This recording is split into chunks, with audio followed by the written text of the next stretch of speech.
Now, after that, it goes into treatment misinformation. We do not allow content that promotes information that contradicts health authority guidelines on treatment for specific health conditions, including promotion of specific harmful substances or practices that have not been approved by local health authorities as safe or effective, or that have been confirmed to cause severe harm.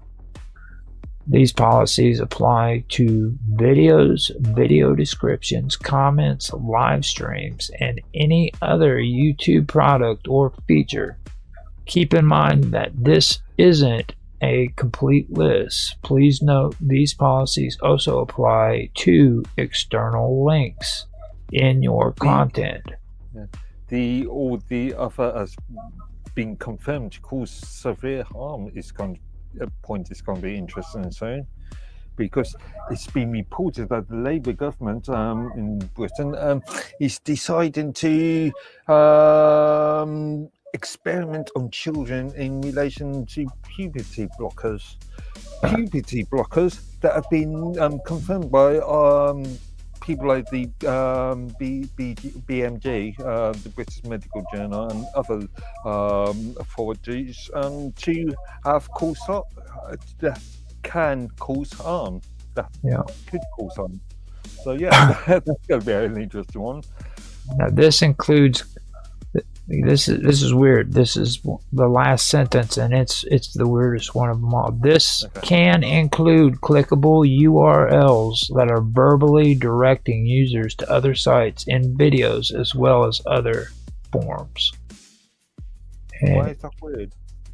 Well, because now they can freaking hear you say, go to this URL verbally and hit you up because you've mentioned an external URL. Which doesn't include within a video. Pushes the harm point. Well, I mean, it's weird that they can do that. It's just, I mean, now they can freaking do voice recognition and literally hear these links. And if these links are mentioned within the video, bam, you're hit. Well, no doubt it gets reviewed by him at some point. I doubt it. Well, we don't know. We don't. Facebook has no freaking help and support that's human. Irrelevant of help and support. They employ administrators, don't they? They employ people to. Yeah, I doubt that. Yeah, so it goes back to laziness. They've become a lazy society that doesn't freaking feel that they should be doing all this stuff. It's below their standards, because these are intellectual computer scientists. No, most of them are administrators. Are no more than glorified secretaries. Right. Yeah. Looking at the screen, look at text, and making a decision on that. Now, examples that they have for this is, here are some examples of content that are not allowed on YouTube. This isn't a complete list, and that's preventative misinformation. That's the harmful substance and practice as prevention methods. That's vaccine misinformation, and then transmission information. Then you have treatment information, harmful substances and practices as treatment methods. Guaranteed treatment misinformation. Question for you on the transmission information then. If a disease was thought of by the so-called scientific community, how I hate that term, the scientific community, as being transmitted through one way, and then it was, and therefore videos are created, posts are created due to that, and later on it's found out that the transmission method is a different method. Would the previous videos be considered as a violation of YouTube's policies? I don't know if they go back through old videos or not. I know Facebook was doing it, because I remember and they've I been think doing it for a YouTube while. did do that at one point in relation to some theirs, but I can't remember what. Mhm. A couple of years ago. Yeah. It was probably over Alex Jones. Like they swarmed on Alex Jones big time. They hit me up with old Alex Jones videos that I hadn't seen on that I had posted on Facebook like maybe 3 or 4 years previously before, maybe 3 years. And then I was talking about YouTube specifically, but yeah. But it's the same concept, different platform. Mm. But the harmful substances and practices as treatment methods, then guaranteed treatment misinformation, which that one is weird, like guaranteed treatment misinformation. Do you want to just bring that Dropbox down just to see what it's Content that claims that there is a guaranteed cure for cancer outside of approved treatment. And then harmful alternative methods and discouragement. Oh God, close the door. Damn dog. But harmful alternative methods and discouragement of professional treatment. And it just goes on and on and on. But yeah, we've covered quite a bit of it. What do you think about that, Mr. Edworthy? There's flaws, and I can see flaws in that statement. Well, I should probably have had that up so that the audience could see it. I went ahead and read it, but yeah, you covered it anyway. But educational and documentary, scientific, or artistic content. We may allow content that violates the misinformation policies noted in this page if that content includes additional context in the video, audio, title, or description. We may also... Oh, go ahead. So in that case, just as an amusing point, if you produced COVID-19 misinformation and stick it to song, do a musical out of it, then they would allow it. Yeah. That's what they're saying there.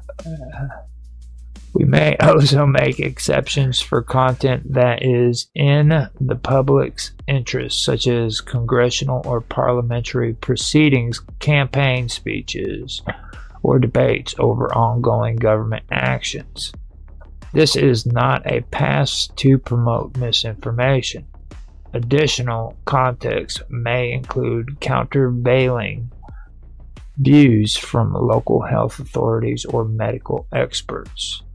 We may also make exceptions if the purpose of the content is to condemn, dispute, or satirize misinformation that violates our policies. Hang on, what? Condemn, dispute, satirize misinformation. So if you actually say, no, this is misinformation, they would not allow that. No, they would allow it. Even if it is misinformation. No, they would allow it. But see, what you have to do is you have to shame those people who are spreading this misinformation. You have to make a joke of them and satirize them, turn it into a big joke and say how funny it is that these people are stupid and they just don't know what they're doing and what they're saying.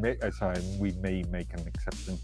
Okay. Don't make an exception if you're doing that. You know what I mean? If you're turning it into a big joke and saying that it's just not real, or you make the impression of it in a joking way, they'll so we can make now that we have better information, we can make jokes about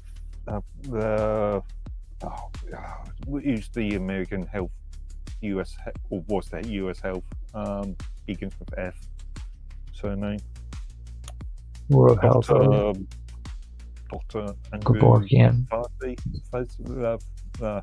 Dr. Kevorkian. No, during COVID. Oh, that was I forgot his name too. Yeah, and also Matt Goodwin in the UK. So they would allow that now. Mm-hmm. Yeah.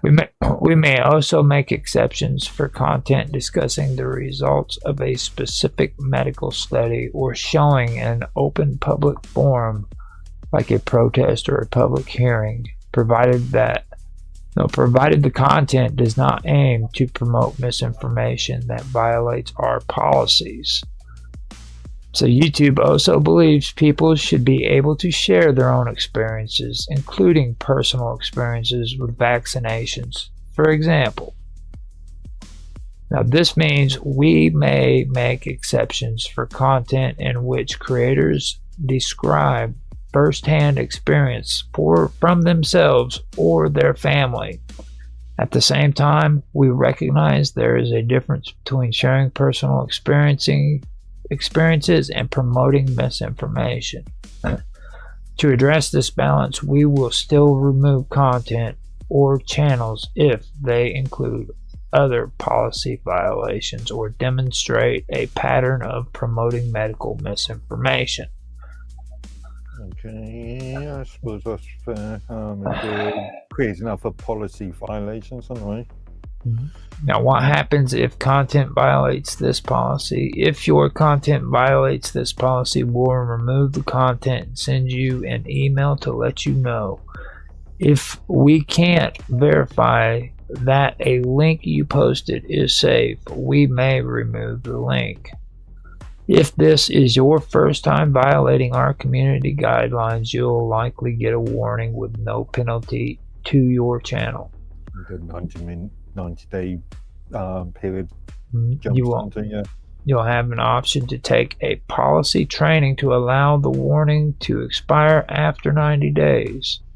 The 90-day period starts when the training is complete, not when the warning is issued. I still want to have a look at one of these training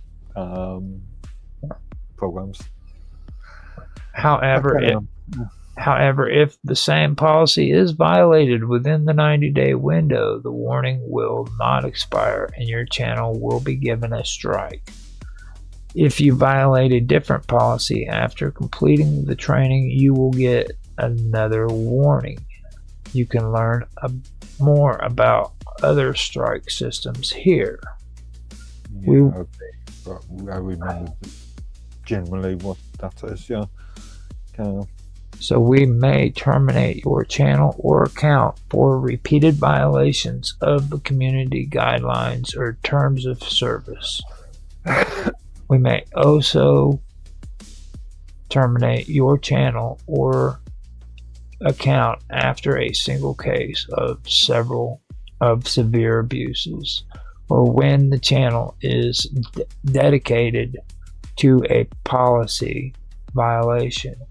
Okay, that last paragraph is just a catch-all thing, and fundamentally that's fine.